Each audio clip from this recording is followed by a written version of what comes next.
Hello students, a very good morning to all students. हम लोग पढ़ने जा रहे हैं class 7 chapter number 13 from geography, land and interior of the अर्थ।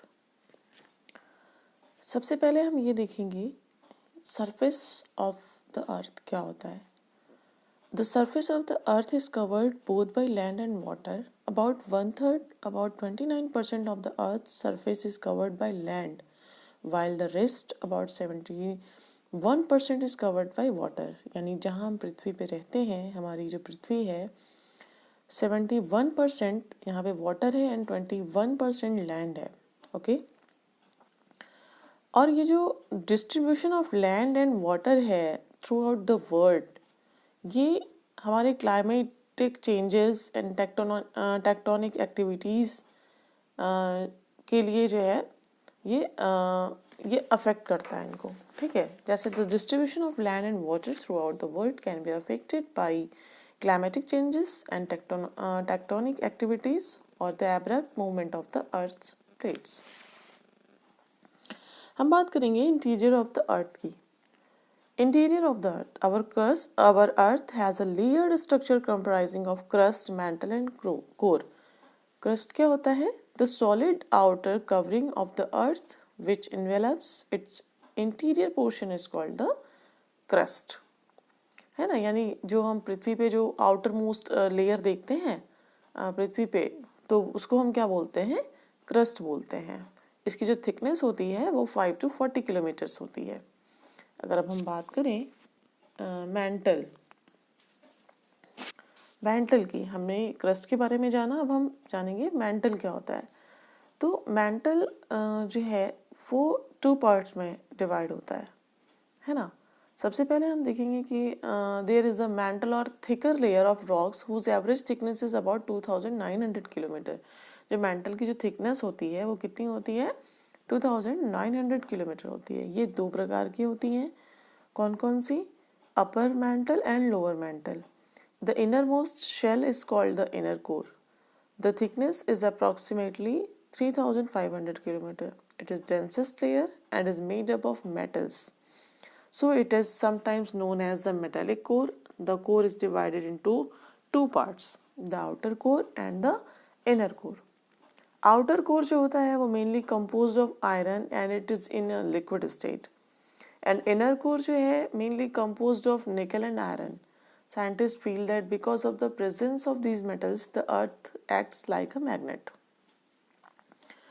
अब हम बात करेंगे जो टेक्टोनिक प्लेट्स होती हैं स्टूडेंट्स, इन्हीं के मूवमेंट से जो है माउंटेन्स फॉर्म होते हैं, है ना। इन्हीं के मूवमेंट से माउंटेन फॉर्म होते हैं, टेक्टोनिक प्लेट्स के मूवमेंट से। The earth's crust is made up of 7 plates known as tectonic plates.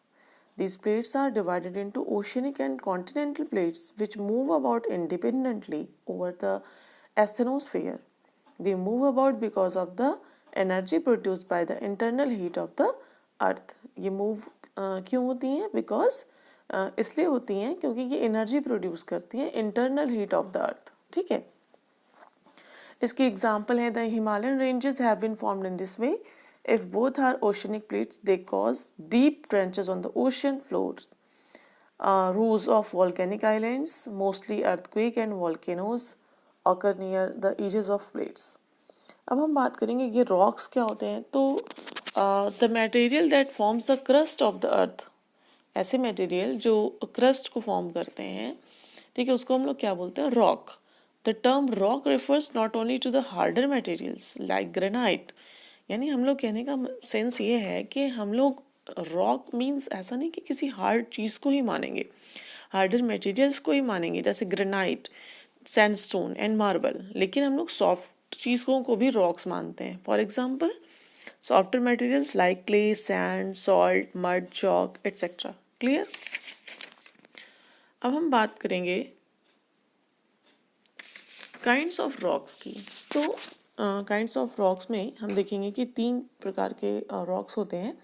First हमारा इग्नियस रॉक्स है। इग्नियस रॉक्स कौन सा होता है? These rocks are formed by the cooling of the hot molten matter called magma, which is abundantly found in the Earth's interior. Igneous means fiery. So these rocks which have been formed by the internal heat of the earth. Okay and अब हम बात करेंगे इसमें देखिए एक लिखा हुआ है प्लूटोनिक रॉक्स. ये क्या होता है? Sometime this molten matters cools down slowly under the crust. Such rocks are called plutonic rocks. जैसे ग्रेनाइट है ना, which is used as a building stone. Okay, अब हम वॉल्केनिक रॉक क्या होता है? Sometimes the lava comes out through a hole or a vent and cools down on the earth surface. इसको हम लोग वॉल्केनिक रॉक बोलते हैं, सच एज बेसाल्ट. ओके, ये किस काम में आता है? ये रोड बिल्डिंग के काम में आता है. और इसको हम लोग इग्नियस रॉक को हम लोग प्राइमरी रॉक्स भी बोलते हैं. ठीक है. एंड अब हम दूसरा बात करेंगे सेडिमेंट्री रॉक्स. ये क्या होती हैं? ये जो रॉक्स होती हैं ये सेडिमेंट्स के डिपोजिशन से फॉर्म होती हैं, है ना, on the floors, on the shallows, seas, rivers and lakes. These sediments are carried by wind, water, or moving ice. Sediments are deposited layer upon layer and are hardened by their own weight. Sandstone, limestone, slate, conglomerate are some such rocks. Okay. हम बात करेंगे metamorphic rocks की. ये क्या होता है? Sometimes igneous and sedimentary rocks are changed or altered owing to the extreme heat and pressure in the interior regions. यानी interior regions of the earth में काफ़ी heat और pressure होता है. ऐसे उस टाइम में जब जो भी रॉक्स होती हैं, such rocks that become quite different from the original rocks are called metamorphic rocks. The metamorphic rocks are more resistant or harder than either the igneous rocks or the sedimentary rocks. जो metamorphic rocks होती हैं इन दोनों से, यानी igneous rocks and sedimentary rocks से ज़्यादा hard होती हैं. अब इसके igneous rocks compared with sedimentary rocks. Okay, you have to do this. Now we will talk about minerals. Minerals क्या होते हैं?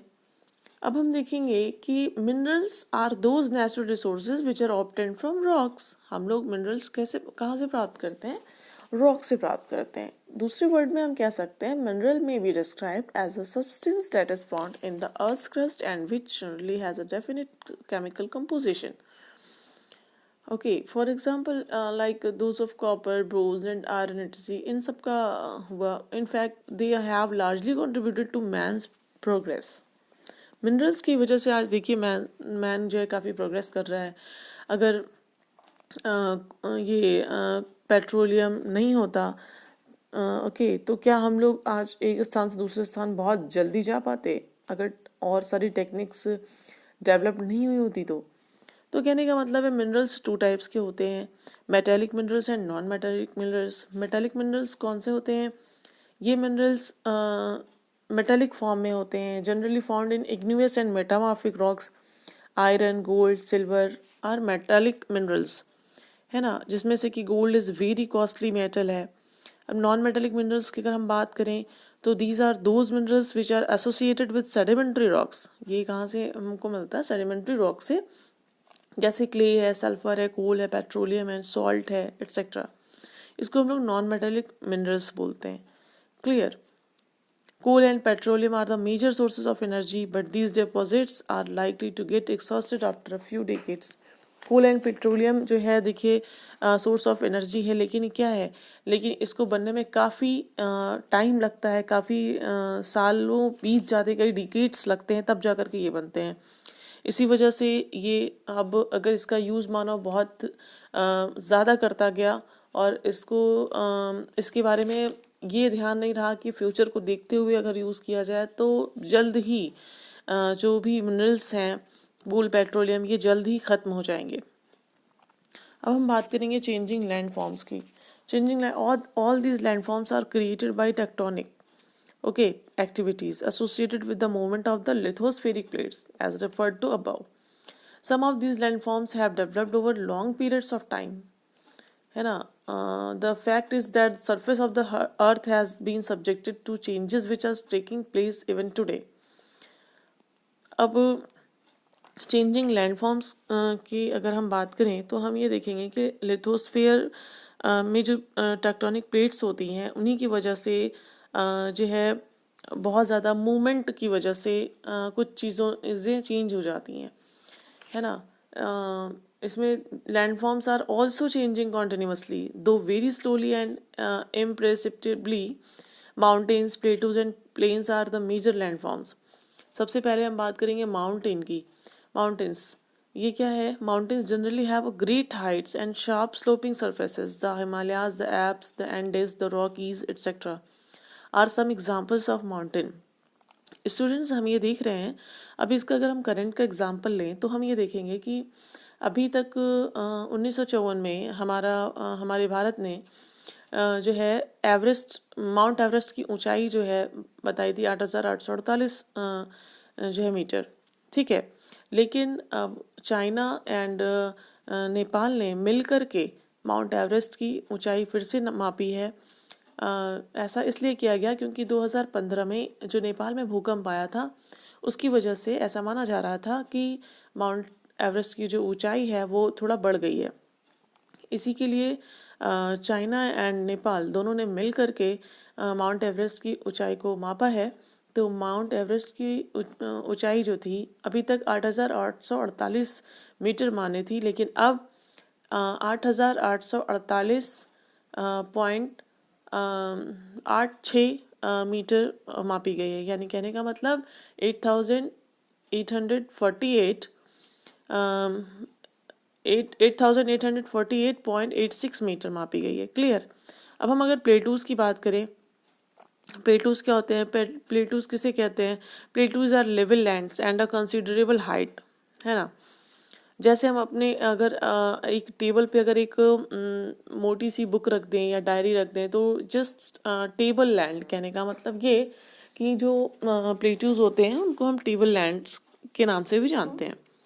अब हम देखेंगे कि they are generally more than 300 metres above the sea level. They have hard and stony surface and are unsuitable for agriculture purposes, but they are generally rich in minerals. जैसे अगर हम बात करें तो तिब्बतन प्लेटू जो है वो वर्ल्ड्स हाईएस्ट प्लेटू है. प्लेन्स क्या होते हैं? Plains is an expanse of low land nearly level land. The slope of the plain is gradual and never abrupt. Plains of the world are very fertile. The Ganga, Brahmaputra plains in India. Some plains which receive little or no rainfall are deserts. Clear. अब हम लोग अगले video में बात करेंगे tectonic activities की. Clear. Tectonic activities की बात करेंगे, sudden movement of the earth crust की बात करेंगे, है ना. So I hope these topics are clear. Thank you. Have a nice day.